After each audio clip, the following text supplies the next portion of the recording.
Oishi. Halo movie lover semua, ketemu lagi sama Mimin. Kali ini Mimin akan bahas alur salah satu film dari tahun 2017 yang berjudul The Last Receipt. Jadi, siapin posisi nyaman sekaligus cemilan untuk menyimak alur yang pasti seru banget. Film ini mengisahkan tentang seorang koki legendaris yang tidak pernah bisa melupakan rasa makanan yang pernah ia makan dan juga bisa membuat makanan yang sama persis dengan yang pernah ia makan meski hanya sekali cicip. Hal menarik lain dari film ini adalah kita akan ditunjukkan beberapa jenis makanan dari berbagai belahan dunia termasuk Indonesia. So, buat yang penasaran dengan alurnya, tanpa perlu menunggu lama-lama, ini dia alur selengkapnya. Film dimulai di tahun 2002 di sebuah pemakaman seorang pria bernama Taichi. Terlihat seorang pria dewasa bernama Ken Yanagisawa yang sedang menelepon sahabatnya yaitu Mitsuru Sasaki. Ken meminta Sasaki untuk datang ke pemakaman ayah angkatnya. Namun Sasaki tidak bisa datang karena ia sedang bekerja sebagai koki panggilan. Sasaki adalah seorang koki dengan bakat langka. Ia tidak pernah bisa melupakan rasa makanan yang pernah dia makan dan bisa membuatnya sama persis dengan rasa aslinya.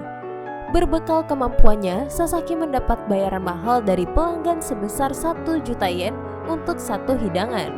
Meski Sasaki mendapat bayaran yang mahal, ia masih kekurangan uang untuk membayar hutang restonya yang bangkrut. Kebangkrutan ini dikarenakan Sasaki tidak bisa percaya dengan karyawannya dalam mengelola bahan makanan. Akibatnya, para karyawannya pun memilih pergi dan restorannya pun mulai ditinggalkan pelanggan. Hal ini membuat Sasaki memiliki hutang hingga 100 juta yen. Itulah sebabnya dia mau menerima permintaan apapun selama dibayar. Malam harinya, Sasaki dihubungi oleh seseorang dari Beijing. Klien ini meminta Sasaki untuk membuatkan hidangan terakhir dengan bayaran 3 juta yen. Esok harinya, Sasaki langsung berangkat menemui kliennya yang bernama Yoh Seimei. Yoh adalah seorang koki legendaris dari Wisma Negara. Ternyata Yoh sudah mengetahui tentang kemampuan memasak Sasaki dan cerita kebangkrutannya. Yoh tidak meminta Sasaki untuk memasak, melainkan mencari resep legendaris yang hilang. Resep ini dulunya dibuat oleh Angkatan Laut Jepang untuk menjamu pesta kekaisaran Manchuria. Resep itu bernama Pesta Kekaisaran Jepang yang hebat. Begitu luar biasanya hidangan dari resep itu, hingga saat ini belum ada yang bisa mengalahkannya. Yoh mengatakan jika resep ini telah ditulis ulang oleh koki kekaisaran yaitu Naotaro Yamagata.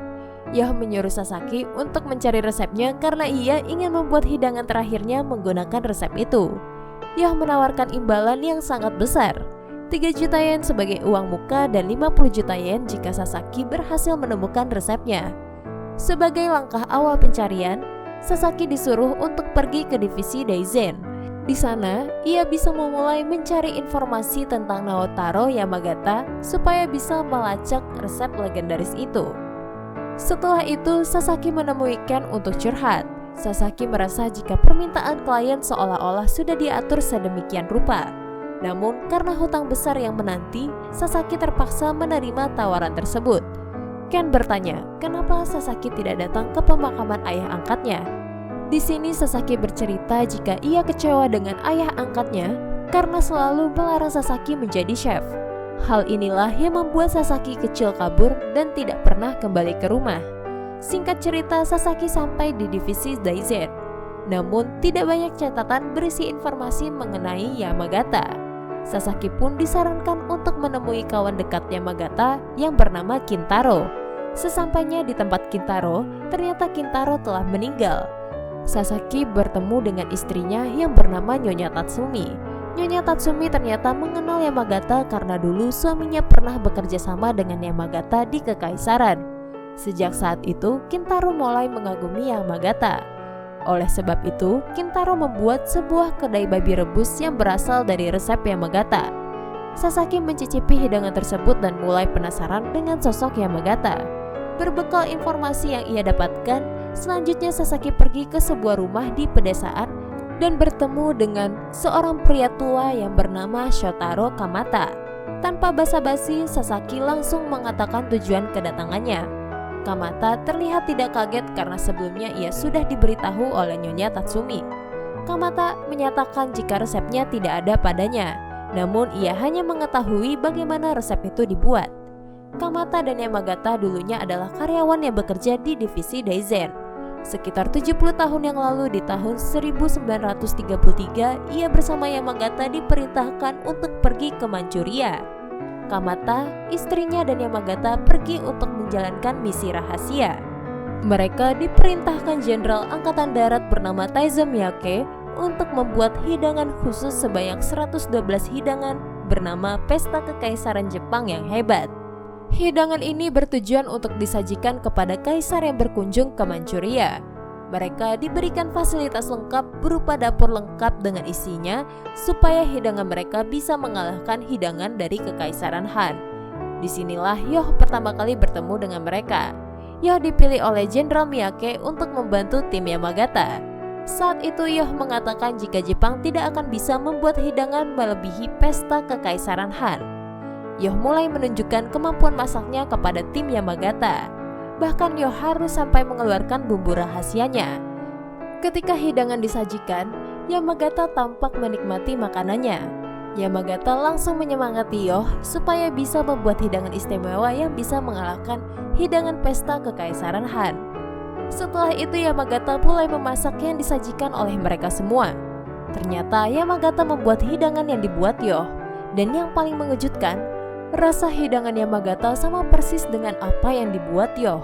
Ternyata Yamagata memiliki bakat yang sama dengan Sasaki, yaitu lidah killing, julukan untuk orang yang bisa mengingat setiap detail masakan dan bisa membuat makanan dengan rasa yang sama persis. Pagi harinya, Yamagata bertanya apa makanan favorit Kamata. Kamata menjawab ia suka ikan asin goreng. Yamagata mulai memasak ikan goreng dengan resep baru. Di tengah-tengah proses memasak, Yamagata menjelaskan jika pesta Kekaisaran Han terinspirasi dari hidangan dari dinasti Qing. Dinasti Qing sendiri didirikan oleh minoritas dari Manchuria. Oleh sebab itu, orang Manchu banyak mengadopsi makanan dari negeri Cina. Ikan asin goreng tersebut akhirnya selesai, dan itu merupakan hidangan pertama yang dibuat oleh Naotaro Yamagata. Suatu hari Yamagata dan timnya sedang berjalan-jalan di kota untuk mencari inspirasi hidangan berikutnya. Di sini, Yamagata mengatakan impiannya untuk menciptakan suatu hidangan yang bisa mempersatukan semua ras dengan rasa. Karena pada saat itu perang masih sering terjadi. Selain memiliki impian yang mulia, ternyata Yamagata memiliki sifat buruk seperti perfeksionis, arogan, dan sering mengabaikan istrinya yang saat itu sedang hamil. Meski istrinya bukan koki, ia memiliki cara tersendiri untuk membantu suaminya. Istri Yamagata selalu memfoto dan mengumpulkan resep dan cara memasak suaminya kemudian digabungkan. Hari demi hari mereka lalui, perlahan namun pasti mereka mulai menciptakan berbagai macam jenis hidangan. Nama hidangannya selalu ditempel pada dinding jika hidangannya berhasil dibuat. Namun ketika dinding sudah penuh, Yamagata merasa tidak puas dan membuang beberapa resep yang ia rasa kurang enak supaya ia bisa menggantinya dengan resep hidangan yang lebih enak. Suatu ketika Yamagata pergi ke kota sendirian, sementara istrinya yang sendirian terlihat sakit dan pucat. Tak berselang lama ada petugas yang menghampirinya dan menawari untuk diantarkan ke rumah sakit. Namun, ia menolak dan mengatakan jika ingin mencapai tujuan, maka ada hal yang harus dikorbankan. Malam harinya, istri Yamagata melihat Yamagata sedang stres memikirkan resep hidangan terakhir. Bahkan dia sempat membentak istrinya yang menyarankan dia untuk istirahat. Dengan lembut, istrinya menghibur Yamagata. Ia mengatakan jika Yamagata harus bisa mempercayai Yoh dan Kamata. Orang yang hanya percaya pada dirinya sendiri tidak akan bisa menciptakan makanan yang bisa diterima lidah semua orang. Beberapa hari kemudian, Yamagata mendapat kabar jika istrinya telah melahirkan. Setelah melahirkan bayi perempuan yang cantik, istrinya mengalami koma akibat pendarahan yang akhirnya merenggut nyawanya. Di tengah suasana duka, Yamagata justru pergi ke dapur dan masak. Hal ini membuat semua orang kecewa. Sementara itu, Yamagata ternyata membuat hidangan yang sama dengan saat ia melamar istrinya dulu. Meski ia bisa membuatnya kapan saja, namun senyum istrinya saat menyantap hidangan tersebut kini sudah tidak ada. Mendengarkan hal ini, Yoh dan Kamata langsung membantunya. Sedangkan Suzuki mengatakan jika resep itu akan membawa kesialan. Setelah hidangan selesai dibuat, mereka semua makan sambil mengenang istrinya Yamagata. Sasaki yang terhanyut dengan ceritanya kemudian bertanya di mana resepnya. Namun Kamata tidak menjawab. Sebagai gantinya, Kamata memberikan kertas kepada Sasaki. Kamata mengatakan jika Sasaki bisa mendengar sisa ceritanya dari orang itu. Sasaki kemudian pergi. Singkat cerita, Sasaki sampai ke tujuan dan bertemu dengan orang yang dimaksud Kamata. Orang tersebut berkebangsaan Rusia yang bernama David. Namun yang dekat dengan Yamagata bukanlah dirinya, melainkan ayahnya yang bernama Joseph. Meski begitu, David berteman baik dengan putrinya Yamagata yang bernama Sachi. Pertemuan pertama David dan Sachi terjadi saat Yamagata mendapatkan tugas membuat makan malam untuk pertemuan Yahudi. Namun Joseph yang membenci orang Jepang tidak mau memberi kesempatan kepada Yamagata dan mengusirnya dari restoran. Suatu malam, Yamagata nekat memasak di restoran Joseph. Ia membuat hidangan kol gulung, yaitu salah satu makanan khas Rusia. Joseph datang dan marah-marah. Kemudian Yamagata menyuruh Joseph untuk mencicipi makanannya. Saat Joseph mencicipi masakan Yamagata, ia merasakan rasa yang berbeda dan tentunya jadi lebih enak. Ternyata Yamagata memadukan bahan makanan khas Rusia dengan Jepang. Sejak saat itu, nama Yamagata menjadi terkenal. Dan setelah perjamuan, Yamagata dan Joseph menjadi lebih dekat. Bahkan Yamagata menunjukkan resep yang dia buat. Ia bercerita jika dulu makanannya tidak enak. Namun setelah istrinya meninggal, ia mulai memasukkan perasaannya di setiap masakan dan mulai mempercayai orang lain. Maka dari itu Yamagata bisa membuat makanan yang enak. Namun Sasaki tidak percaya dengan cerita David. Kemudian David mengenalkan hidangan kol gulung itu. Menu ini merupakan menu kebanggaan restoran yang masih jadi favorit hingga saat ini. Yamagata dan Joseph menjadi teman baik, begitu pula dengan anak-anak mereka. Suatu hari Yamagata menyerahkan resep miliknya kepada David.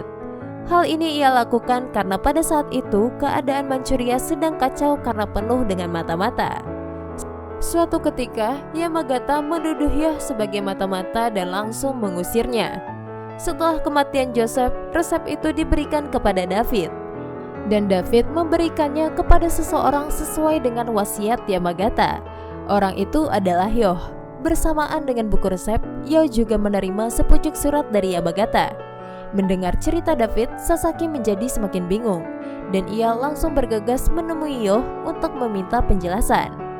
Yoh kemudian menunjukkan surat dari Yamagata kepada Sasaki yang isinya kebenaran dan pertempuran hidup dari seorang koki legendaris. Ternyata sebelum Yoh diusir, Yamagata dipanggil oleh Jenderal Miyake sehubungan dengan semakin dekatnya pesta perjamuan kaisar. Bukannya disuruh mengukir sejarah dari hidangannya, Yamagata justru disuruh meracuni kaisar. Yamagata jelas tidak mau merusak makanannya dengan racun. Miyake tetap akan melakukannya meski Yamagata tidak mau dan menjadikan Yoh sebagai kambing hitamnya. Ternyata mata-mata sebenarnya adalah Kamata. Untuk menyelamatkan Yoh, Yamagata membuat skenario itu. Namun situasi tersebut masih belum selesai. Keselamatan Yoh masih terancam selama resep tersebut masih ada. Yamagata tidak mau menulis resep yang ia buat menjadi sebuah senjata. Maka dari itu, Yamagata menulis ulang resepnya dengan sangat detail menggunakan resep yang telah dikumpulkan mendiang istrinya.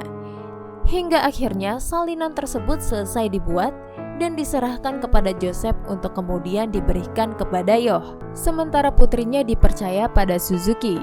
Beberapa hari kemudian saat Yamagata selesai menyiapkan hidangan, dengan berani Yamagata membakar buku resepnya di hadapan para tamu dan Jenderal Miyake. Jenderal Miyake marah dan menjebloskan Yamagata ke penjara. Kamata yang aslinya baik mencoba membantu Yamagata kabur, namun ia menolak.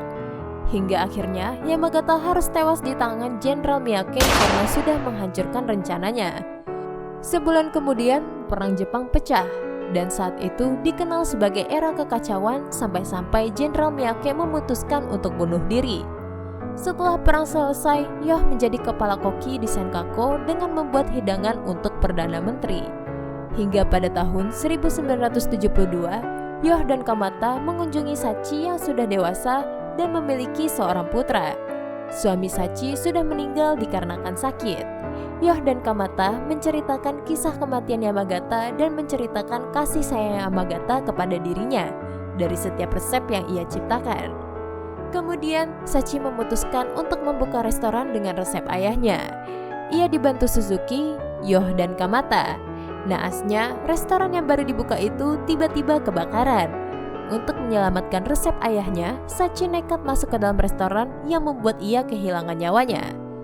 Sasaki kemudian ingat jika Sachi adalah ibunya dan Yamagata adalah kakeknya. Dan yang merawatnya selama ini adalah anak Suzuki yaitu Taichi. Yoh kemudian menentukan resep itu kepada Taichi agar kelak bisa diberikan kepada Sasaki. Hingga kemudian Taichi membuat sebuah panti asuhan. Sasaki kemudian bertanya kepada Yoh, kenapa ia menyuruh Sasaki untuk mencari resepnya. Yoh mengatakan jika rencana ini bukan dari dirinya, melainkan dari sahabat dekatnya yaitu Ken.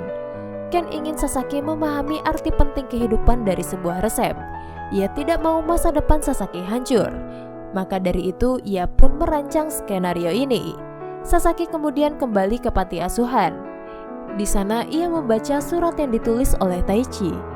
Taichi bercerita jika setelah kematian ibunya, Sasaki selalu sedih dan menutup diri. Alasan Taichi melarangnya menjadi koki karena Taichi takut jika masa depan Sasaki akan sama dengan ibu dan kakeknya. Taichi bahkan ingin memberikan resepnya kepada Sasaki karena ia merasa jika Sasaki membutuhkan resepnya. Namun di tengah perjalanan, Taichi meninggal karena serangan jantung. Setelah itu, Sasaki mulai membuka buku resepnya. Di sini mata Sasaki terbuka dan ia tersadar dengan yang namanya perjuangan. Sasaki mulai menunjukkan perubahan dan mulai bangkit dengan memulai kembali restorannya berbekal perasaan sama seperti perasaan yang tertuang dalam resep legendaris itu. Dan film pun selesai. Akhir yang sangat mengharukan ya. Dari film ini, apa makna yang kamu ambil? Kalau menurut Mimin, menjadi perfeksionis memang penting.